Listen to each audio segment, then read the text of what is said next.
L'homme qui avait l'habitude d'uriner sur ma tête lorsque j'étais en prison. Nelson Mandela. Après être devenu président, j'ai un jour demandé à certains membres de ma protection rapprochée de se promener avec moi en ville et de déjeuner dans l'un de ces restaurants. Nous nous sommes assis dans l'un des restaurants du centre-ville et avons passé commande pour manger. Après un certain temps, le serveur nous a apporté nos plats. Et j'ai remarqué qu'il y avait quelqu'un assis devant ma table qui attendait aussi de la nourriture. J'ai alors dit à l'un des soldats, « Va demander à cette personne de se joindre à nous avec sa nourriture et de manger avec nous. » Le soldat est allé lui demander, et l'homme a apporté sa nourriture pour s'asseoir à côté de moi. Pendant ce temps, je lui ai parlé et il a commencé à manger.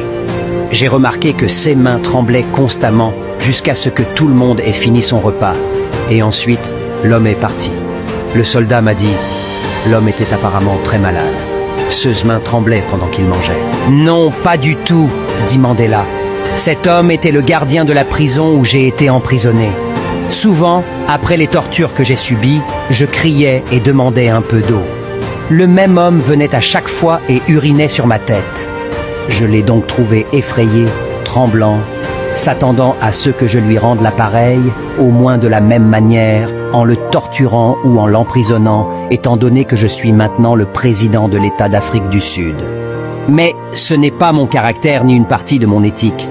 La mentalité de représailles détruit les États, tandis que la mentalité de tolérance construit les nations.